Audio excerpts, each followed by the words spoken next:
I'm here with the coach of FA Euro women's team, Coach Sebastian, in his first season. So tell us a little bit about the FA Euro program, and more specifically, tell us a little bit about the USL Women's League. So the USLW is a semi-pro ranked league that basically attracts players from everything from Division One, Division Two, even Division Three NCAA schools. Also international players, JUCO, NEIA, post grads, and even ex players from abroad that come to compete in the league. FA Euro is located in Brooklyn, and we have players from all over, basically from Long Island, from Queens, from Brooklyn, Staten Island. We have players from even New Jersey that travel across to play in our program, and we compete between beginning of May and first week, second week of July.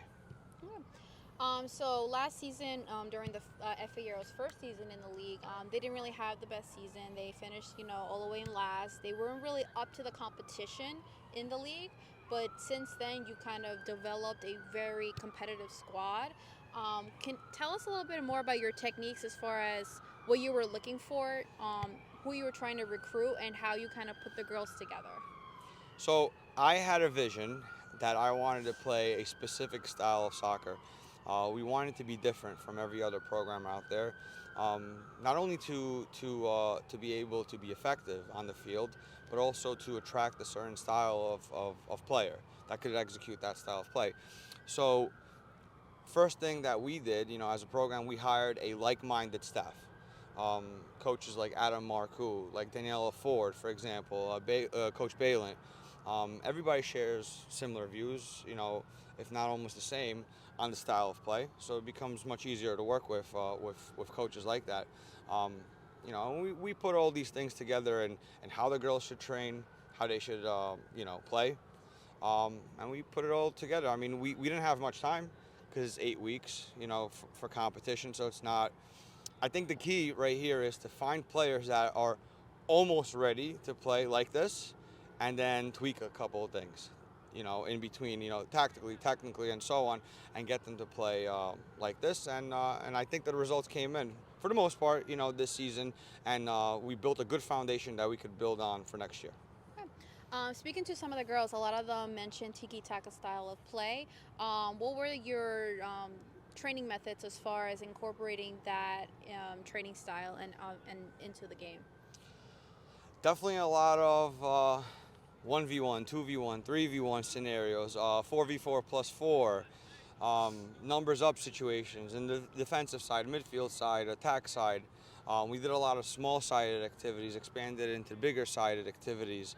Um, Everything had some kind of element of competition. That also made it very fun for the players.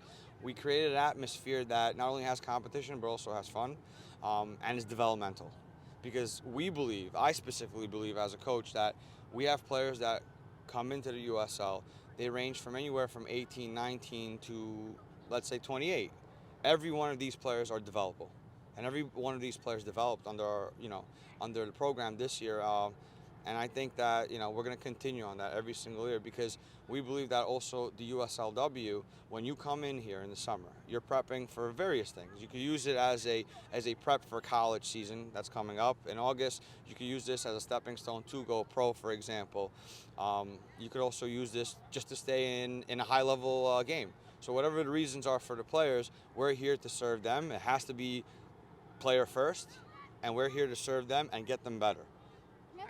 Do you think you could share with us kind of like a look into what is your training sessions like in FA Euro during the week, and usually how does you and your staff kind of organize and build the training sessions with the squad you have? So the beginning of the season, we were able to train almost every day because there's no games in the beginning. We usually start the first week of May. This year, we had our first game by May 10th.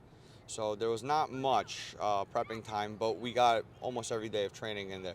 Once the season hits, sometimes we have one game per week, we have two games. So we have to adjust our training session because there are rules to respect for player recovery.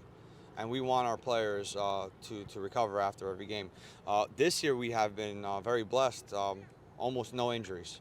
in the whole squad, and we have close to 28, almost 30 players.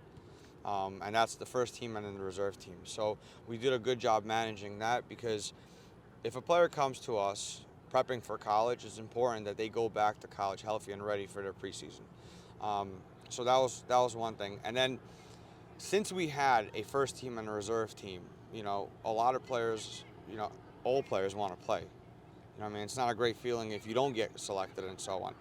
But we as a program wanted to select, we would say, the best of the best to compete and get the results within the style of play, but also give the opportunity to maybe the younger players or the players that are still catching up in level and want to improve and so on. And we set up a lot of cross-league games, for example, friendly scrimmages and so on, to give everybody a good opportunity to play and develop. That way, everybody that came here from start to finish could walk away and say that we developed. Going back to what you mentioned, you had a first team and a reserve team. I know it's always hard to get playing time for all the girls. So, what is the hardest part of coaching at a level like this? I can say there's two major ones that are tough for sure. First off, the recruitment part, finding the right set of players to play the way we want, to be able to execute this style. It's not an easy style. It's not a lot. It's not easy to ask, players, for example, that may have came from a directional youth program that played direct, or a college that plays direct, and then ask them that we need to try to move the ball now. But it was doable. A lot of players adjusted to it, but there are also a few that did not, and it happens. I mean, not everybody may be able to execute it. So it was hard, definitely, selecting players and recruiting players, and then that's something that we will, learn from this season. Me and my staff, we will learn from that and try to select players better next year that could be able to fit in better into the program and feel better about the program. And then the second part that I would say that is the toughest thing to manage in this level is what we talked about, previously, managing the different personalities and giving the players the opportunity to play, because everybody wants to play. So I think that we took care of that very responsibly this year we had about 12 USL games, but on top of it, we had 15 more games, for that we tried to set up for the other. Now, my final question. Now that it's the conclusion of the 2023 season, FA Euro finished in 4th, which is their best finish. Where do you see yourself, and how do you want to improve the club in the future, and what are your goals that you want to set to improve the club? Well, we definitely want to build on the foundation that we created so far.